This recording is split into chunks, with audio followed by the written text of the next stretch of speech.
على نور يهدي الله لنوره من يشاء روشنی پر روشنی اللہ اپنے نور کی طرف جس کی چاہتا ہے رہنمائی فرماتا ہے.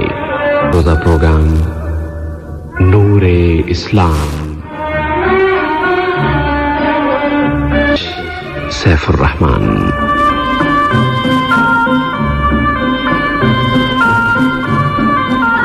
اللہ الرحمن الرحیم. الحمد للہ رب العالمین والعاقبۃ للمتقین والصلاة والسلام علی اشرف الانبیاء والمرسلین محمد النبی الکریم وعلی آلہ وصحبہ اجمعین. جمعہ 22 شعبان سن 1443 ہجری بمطابق 25 مارچ 2022 کی دوپہر 1 بجے اردو ریڈیو سے پروگرام نور اسلام سننے والوں کی خدمت میں محترم مولانا عبدالباسط العمری، ہمارے ساتھی شکیب احمد اور سیف الرحمان کی جانب سے السلام علیکم ورحمۃ اللہ وبرکاتہ. سامعین، پروگرام کے معمول کے مطابق پہلے حصے میں ٹیلی فون کے ذریعے آپ سامعین کے سوالات وصول کیے جائیں گے اور دوسرے حصے میں ایس ایم ایس پر آنے والے سوالات پروگرام میں شامل ہوں گے. ایس ایم ایس کے لیے نمبر ہے 92080، جبکہ ٹیلی فون نمبر ہیں 44131280 اور 44874299. اب ہم آج کے پروگرام کی پہلی کال ریسیو کرتے ہیں. السلام علیکم. السلام علیکم. وعلیکم السلام ورحمۃ اللہ وبرکاتہ. بھائی جی محمد نام ہے میرا. جی محمد بھائی. جی میرا پہلا سوال ہے جی یہ زکوٰۃ کے تعلق سے. رشتہ داروں میں اگر کوئی زکوٰۃ کا مستحق نہیں ہے تو کہاں پہ دوسری جگہ کہاں پہ دے سکتے ہیں؟ اگر سمجھے اماؤنٹ زیادہ ہے تو کہاں پہ اس کو دیں گے تو بہتر رہے گا، یہ پوچھنا ہے. اچھی بات ہے. جی اور دوسرا سوال ہے روزے کے تعلق سے. جہاں جیسا کہ حدیث سے ثابت ہے کہ یہ سحر میں دیر کرنا ہے اور افطاری میں جلدی کرنا ہے، تو اگر اذان کے وقت اگر اذان ہو رہی ہو مثال کے طور پہ اس میں سحر کے وقت، تو اگر کوئی کھا رہا ہے یا پی رہا ہے، مطلب پانی پی رہا ہے، تو کیا اس میں کچھ فرق پڑتا ہے روزے میں؟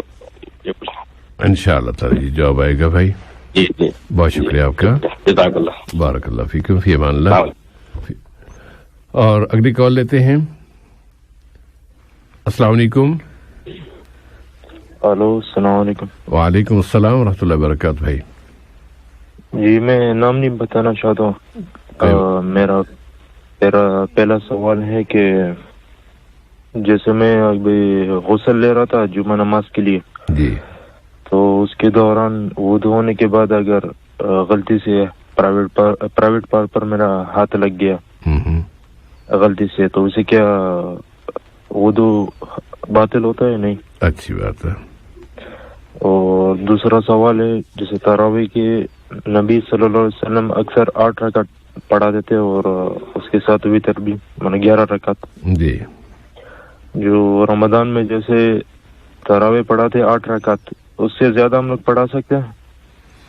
اچھا، آپ خود پڑھاتے بھی ہیں آپ؟ نہیں امام کے ساتھ.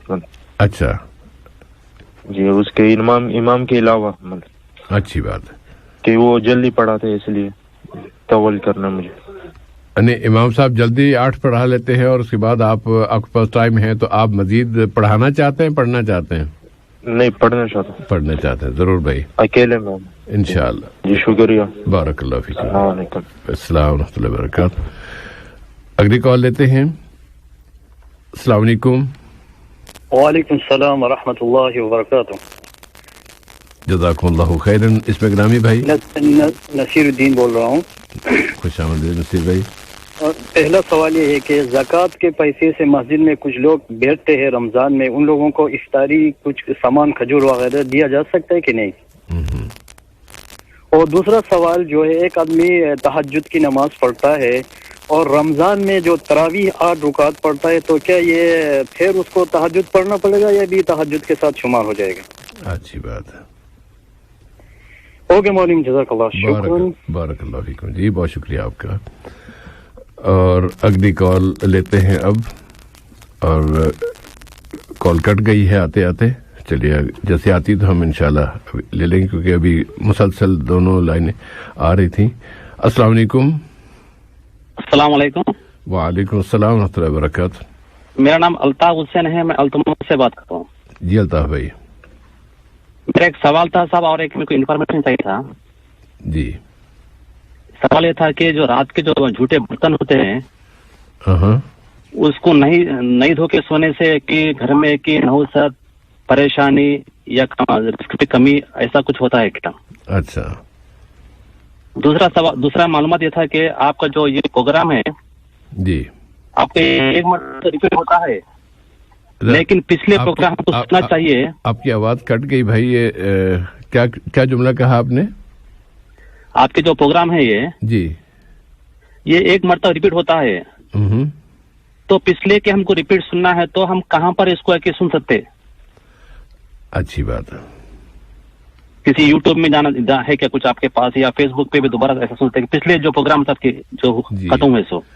انشاءاللہ جی یہ دو چیز میں کچھ چاہیے تھا.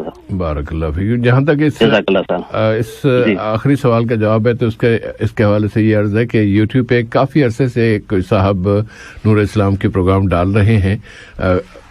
ہم نے تو یوٹیوب پہ اگر اسی طرح شروع کیا تو بہت دیر میں نہیں ڈالتے, لیکن وہ سامعین میں سے کچھ حضرات ہیں وہ ڈالتے ہیں. اگر آپ اس میں دیکھیں تو اس کو پرانے حلقے آپ کو وہاں مل جائیں گے, لیکن ہمارے ہاں سے ایسا کوئی سسٹم ابھی تک نہیں آیا کہ ہم پرانے حلقے اس میں شامل کر سکیں, الا یہ کہ کبھی بوقت ضرورت یا یہ کہ شدید ضرورت کے وقت کبھی کبھار پرانے حلقے ہم یہاں سے نشر کر دیں, لیکن وہ بھی اب زمانہ ہو گیا نہیں نشر ہو رہے. بہت شکریہ. اور اگلی کال لیتے ہیں.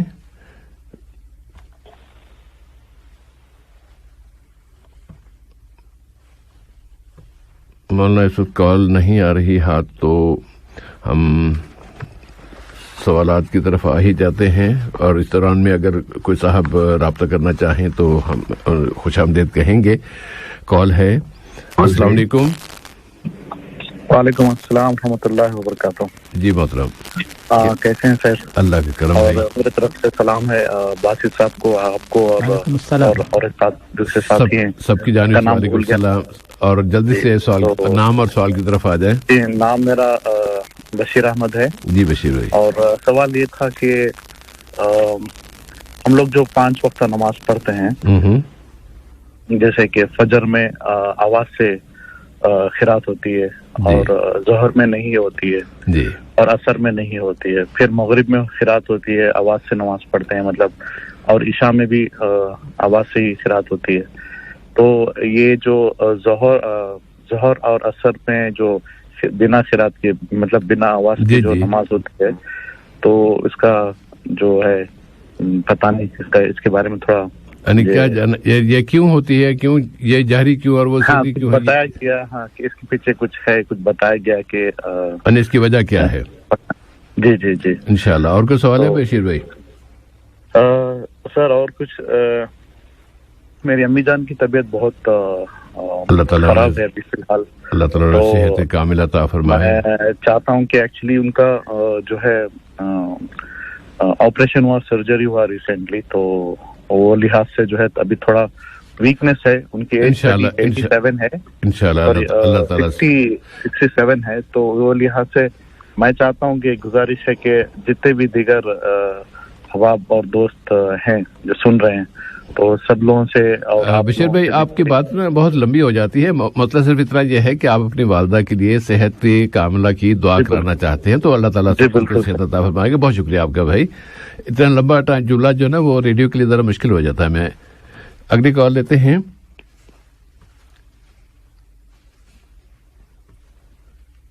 السلام علیکم. السلام علیکم. وعلیکم السلام ورحمۃ اللہ وبرکاتہ. میرا نام شاہد ہے. جی شاہد بھائی. اور میرا سوال ہے کہ